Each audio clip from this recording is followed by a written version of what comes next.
السلام عليكم ورحمة الله وبركاته. مرحبا بكم الإخوان، كنتمنى تكونوا بخير وعلى خير. غادي نصور لكم جولة بعد ما سالينا التركيب ديال القوس، فبقاو معنا وتبعوا معنا الجولة حتى النهاية باش تشاهدوا معنا الأشكال اللي خدمنا في هاد الدار هادي. باش تفهموا الفصالة كيفاش دايرة والديكورات اللي خدمنا. هذه هي دخلة الباب اون فاس، كنلقاو الدروج اللي خدمناهم بغير بالطاروش وبهاد الباكيطه ديال 5 سنتيم، لان الدروج حانيين ما يمكنش دير فيهم البلافون. بالنسبه للدخله هي ديال الاخوان كما قلت لكم، خدمنا بهاد الباكيطه ديال 5 سنتيم اللي دورناها بالمكان ديال الدروج اللي طلعت بسيطه جدا وزوينه ومناسبه لهاد الدروج الحانيين. كيف ما قلت لكم هذه هي الدخله. كاينه على الشمال كاينه الدروج، اليمين كاينه المطبخ. هو المطبخ الاخوان، مطبخ سامبل جدا بليزار ديال 35 سنتيم، وطلعنا 8 وحطينا الباكيطه ديال الليد الاناره المخفيه. هاد المطبخ هذا ما غاديش يكونوا فيه البلاكارات بالكاسكيطه، لهذا ما خليناش المكان ديال البلاكار ولا المكان ديال الكاسكيطه ديال البلاكار. بالنسبه للناس اللي غاديين يصاوبوا البلاكار ويطلعوا الكاسكيطه حتى للبلافون، خاصكم تخليو 60 سنتيم عاد تبداو الديكور ديالكم باش يجيكم في الوسط. هانتوما كتشاهدوا الاخوان، هذا هو العمل. بالنسبه للكولوار، هو هذا الاخوان اللي كيدخلنا لجوج بيوتا وكيدخلنا لجوج صالونات. الكولوار السامبل خدمناه بليزار ديال 30 سنتيم، وخلينا هذا المستطيل خاوي اللي غادي يكون فيه الاناره ديال المخفيه اللي تعطينا جماليه زوينه بالنسبه لهذا الممر ولا هذا الكولوار الصغير. هذا الكولوار كيدخلنا لجوج بيوتا، بيت اون فاس مع بيت، خدمناهم بالسامبل جدا وخدمناهم بنفس ستيل ولا بنفس الديكور اللي خدمناهم بجوج ليزارات، ليزار فوق ليزار، قياسات قد بعضياتهم كيف ما كتشاهدوا. ليزار الاول راه خدمنا فيه 30 سنتيم وطلعنا 8 كيف ما كتشاهدوا معنا، طلعنا 8 وحطينا ليزار الثاني. هذاك ليزار الثاني راه فيه نفس القياس، ما يمكنش تجي هذا الحد دير عبار وفوق منه دير عبار هكا، راه كيكون واحد الخلل في الاناره وكيكون خلل حتى في التصميم وفي التركيب ديال القبس. نفس القياس اللي خدمته بالجهه ديال الحيط هو اللي يكون فوق، ولا بعض المره كتلقى غير في جنبو كيكون هذاك الفراغ ديال 25 سنتيم. دائما ليزار اللي كتخدموا به جهه الحيط هو اللي خصو يكون الفوق ولا اون فاس معاه، باش هكا كتحصلوا على ديكور زوين ومصمم مزيان. بالنسبه لتوزيعات الاضاءه كيف ما كتشاهدوا معنا، راه ما بقاوش هذوك لي سبوطات في القناه، كتباعد من القنت وكدير جوج كيطلعوا زوينين بزاف. بالنسبه للعمل ديالنا نتوما كتشاهدوا ما شاء الله لا فينيسيون. اللي بغانا مرحبا، النمره راه فيها الواتساب. الاناره المخفيه تكون في ليزار الاول والثاني. سبوطات ما درناهمش في ليزار الثاني، اكتفينا غير هذا اللي جا ديال الحيط اللي خدمنا فيه جوج. تما غادي تكون الاناره المخفيه غتعطينا جماليه زوينه بالنسبه لهذا البيت هذا. كيف ما كتشاهدوا الاخوان، هذا راه هو بلافون ماشي طالوش، لان البلافون كيجي داكشي مقاد. كيف ما كتشاهدوا داك الضو، هذيك هي الاناره المخفيه، كتكون كي بحال هكاك مقاده فيها 3 سنتيم. ما تلقاوش جهه فيها جوج، وحده فيها سنتيم وحده فيها سنتيم ونص. مشيتوا على 3 ولا على 4 خاصها تكون مقاده باش كتحصلوا على توزيع الاضاءه مقاد. البيت اللي اون فاس معاه راه خدمناه بنفس الشكل. الكليان ما غيرش من التصميم، خلى نفس البيوتا ولا نفس الديكورات ديال البيت. هانتوما كتشاهدوا معنا الاخوان لا فينيسيون.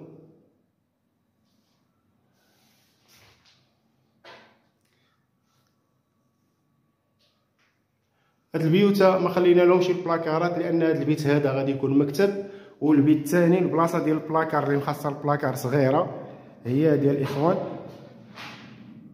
صغيره بزاف، لهذا ما خليناش المكان ديال البلاكار عاد سدينا. الناس اللي باغا تصاوب المريوات كبارين وتطلع البلاكار حتى للبلافون خاصهم ضروري يخليو المكان ديال البلاكار ديال 60 سنتيم عاد يبداو الشكل ديالهم. بالنسبه للكولوار اللي فيه جوج بيوتا، كتدخل نيشان كتلقى جوج صالونات، الصالون على اليمين والصالون على الشمال، هما تقريبا كي بحال غير هذا جا على الطول وهذا تقريبا مربع. بالنسبه للعمل ديالنا نتوما كتشاهدوا، شوفوا لا فينيسيون الاخوان. بالنسبه للاشكال راه عندنا اشكال بزاف، وكنعطيو تصاميم وديكورات على حسب الفصاله اللي عندكم. خدمنا بجوج ليزارات كيف ما شرحت لكم في البيوت الاخوان.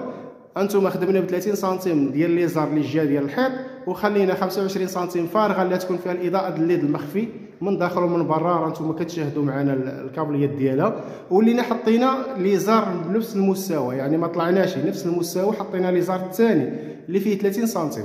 يعني قد ليزار اللي جا الحيط قدو خصو يكون حداه. انتم كتشاهدوا بالنسبه لتوزيع الاضاءه، ليزار اللي مجا ديال الحيط جينا للوسط ودرنا 3 سبوطات، اونفاس معاه ثاني 3 سبوطات الاخوان. بالنسبه لليزار الثاني، هانتوما ليزار الثاني بعدنا من القناه كيف ما كنقول لكم ودرنا جوج. هذا هو العمل.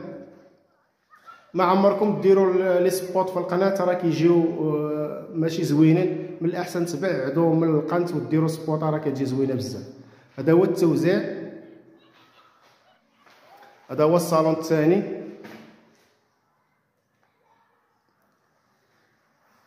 الصالون الثاني خدمناه بنفس الشكل وبنفس ستيل وبنفس القياسات.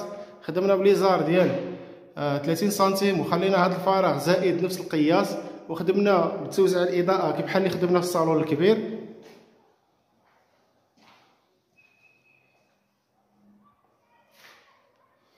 بالنسبه للفاصل راه ما كاين لا قواس لا والو الاخوان، كيف ما كنشرح لكم ديما اكتفينا بهذا الفاصل هذا اللي هبطناه 6 سنتيم باش خدمنا فيه هاد السبوطات، لان هنا كان فندق اصلا كان هابط، لهذا حاولنا ما امكن اننا نهبطوا غير 6 سنتيم باش يجيونا سبوط في هذاك الفندق اللي كان.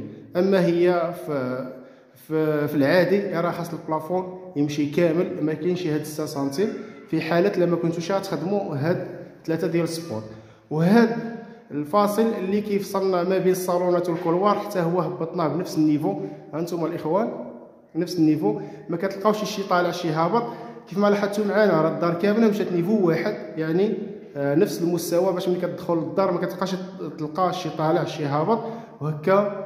كيف بحال اللي كيجيك شي شويه ديال الملل، من الاحسن الدار كامله تمشي عبار واحد.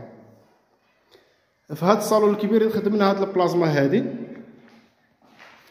بلازما بديل الخشب، وحنا خدمناها بالقبص اللي كتطلع زوينه بزاف كيف ما كتشاهدوا معنا. خدمناها بالاناره المخفيه.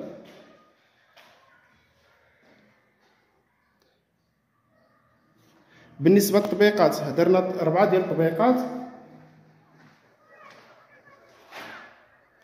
غادي يكون فيهم لي سبوت. هاد التطبيقات هادو خدمنا فيهم 15 سنتيم باش تحطوا الديكورات ديالكم واخا يكونوا كبارين يجيوكم في هاد التطبيقات، لان كاينه بزاف د الناس كيخدموا غير ب8.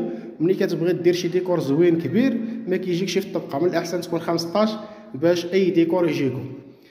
المكان ديال البلازما خصو يكون اكبر واحد، يعني واخا ديروا ديال 64 ولا 65 بلازما خصها تجيكم. ما تكتفيوش غير بالبلازما اللي عندكم دابا، راه مع المده راه يمكن لك تبدل الشاشه التلفاز ديالك وتجيب رقم اكثر من هذيك اللي عندك. من الاحسن ملي تبغيو تخدموا البلازما ديالكم ديروا على اكبر شاشه اللي كتصلح للمنازل، هكا كتكونوا كتفاداو ان البلازما ديالكم صغيره وانتم باغيين وحده كبيره. هذا هو الشكل. هذه هي البلازما الاخوان، هذه كتخدم بالخشب. حنا حاولنا ما امكن اننا نخدموها بالقبص وهي كتشبه ديال الخشب. في الصباغه غادي تصبغوا هادو بالخشب، وهاد البلاصه هذه غادي تخدم بالسيكو ولا بالصباغه الرخاميه، غادي تطلع زوينه بزاف ان شاء الله.